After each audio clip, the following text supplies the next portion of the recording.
Olá, é uma alegria poder comunicar mais uma vez a palavra de Deus ao seu coração. Eu fiquei pensando esses dias que a história de sucesso de muitos homens é realmente um grande paradoxo. Por exemplo, Demóstenes, o grande orador da Grécia Antiga, o primeiro discurso dele foi um fracasso, ele gaguejava, tinha dificuldade de comunicação, acabou se tornando o maior orador grego. Lembro também de Handel, que era aleijado, Beethoven e Thomas Edison, que eram surdos. Lembro-me também de Platão, que era corcunda, e de tantos outros como Albert Einstein e Roosevelt e Franklin e tantos outros que eram pessoas com deficiências seríssimas.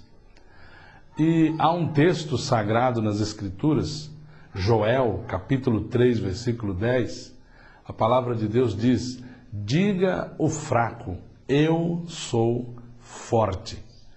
Que coisa interessante, esta profecia de Joel, ela profetiza que o povo de Israel será restabelecido e especialmente por ocasião dos finais dos tempos, quando o Messias estabelecer o seu reino, o milênio, as armas de guerra serão transformadas em ferramentas de trabalho para a produção de alimentos.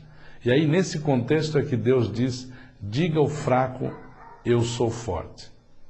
Na vida do dia a dia, a gente sempre tem ouvido a sociedade, a mentalidade capitalista que nós estamos inseridos, sempre quer nos impor a ideia de que temos que ser forte, nós temos que nos impor, nós temos que fazer valer a nossa vontade, nós temos que realmente mostrar a nossa força, a nossa grandeza.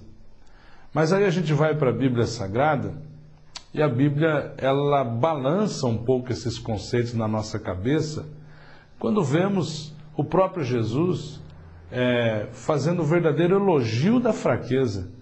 Quando Jesus ele diz que bem-aventurado, ou seja, muito feliz, muito realizado, muito próspero, bem-aventurado são os humildes, bem-aventurados são aqueles que têm compaixão dos outros, bem-aventurados os marginalizados, os perseguidos, os difamados, os caluniados.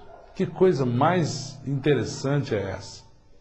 Vemos também o maior embaixador do cristianismo, o apóstolo Paulo, quando ele escreveu a sua segunda epístola para os Coríntios, no capítulo 11, ele mostra um currículo de tremenda fraqueza do ponto de vista humano. Ele diz que ele foi açoitado várias vezes, que ele foi surrado pelos romanos, que ele naufragou algumas vezes, que ele passou fome, que ele passou frio, que ele não teve comida algumas vezes, que ele não tinha onde dormir algumas vezes.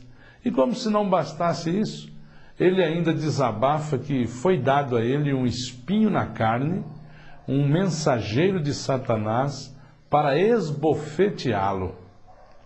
E no momento de angústia e de fraqueza tremenda, diz a Bíblia que o apóstolo Paulo ele clamou por 3 vezes a Deus para que Deus tirasse dele isso que ele chamou de espinho na carne. Entretanto, o que Deus respondeu é: a minha graça te basta e o meu poder se aperfeiçoa na fraqueza. Paulo, ele revela para nós que ele foi submetido a esta fraqueza para ele não se exaltar, para ele não se achar, para ele não se vangloriar diante das revelações que ele tinha de Deus, diante da grande mensagem que ele recebia do céu e diante das grandes revelações, algo que ele não tinha palavras para expressar, ele chegou a dizer que era inefável.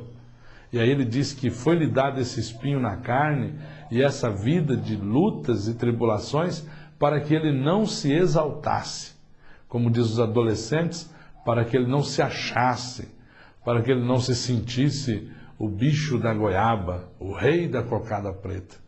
Muitas vezes a Bíblia Sagrada nos revela isso, que ser fraco, na verdade, é ser forte. E quantas vezes a gente começa a se achar muito forte, que a gente conseguiu algumas coisas, que a gente conseguiu alguma projeção, que a gente tem muita saúde, muita força, e há a tendência de a gente começar a se achar melhor do que os outros. Há a tendência de debochar dos fracos.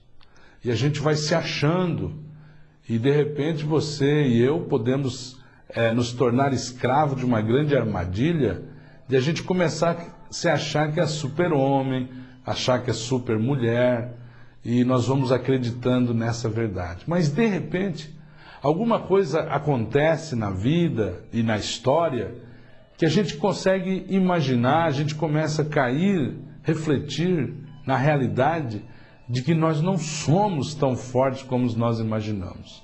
Por exemplo, de repente uma onda gigantesca do mar vem e varre toda uma cidade, 170 mil pessoas são mortas, e a gente sente quanto a gente é débil, fraco, limitado, impotente.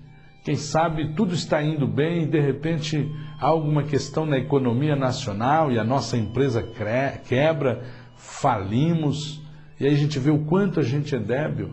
Às vezes o casamento parecia estar tão bem e de repente um bilhete em cima da mesa: meu bem, minha querida, meu querido, tchau, estou indo embora, e dentro de pouco tempo está pedindo o divórcio, e a gente vê o quanto a gente é fraco.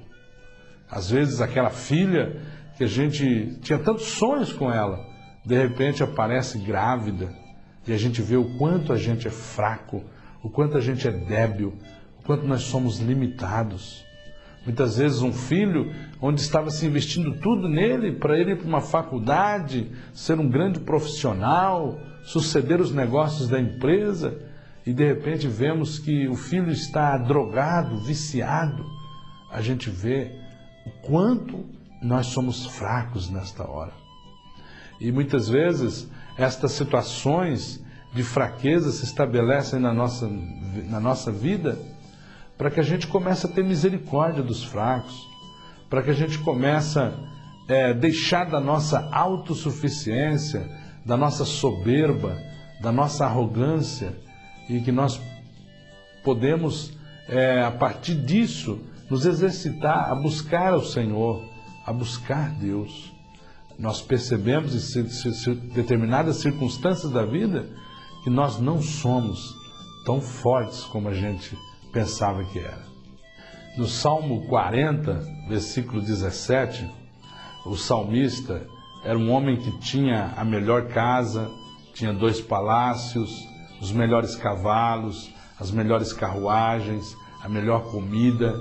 Ele era o homem mais poderoso na cultura de Israel do seu tempo, mas quando ele escreveu uma das suas canções, o Salmo 40, especificamente o versículo 17, ele diz: eu sou pobre e necessitado, mas o Senhor cuida de mim. Essa deve ser a nossa atitude. A atitude de entender que quando nós somos frágeis, quando nós reconhecemos a nossa fraqueza, a nossa fragilidade e nos humilhamos aos pés do Senhor, aí é que nós somos fortes. Portanto, vamos ficar com a Bíblia, quando a Bíblia diz que muitas vezes a atitude de humildade, de fraqueza, fortalece-nos.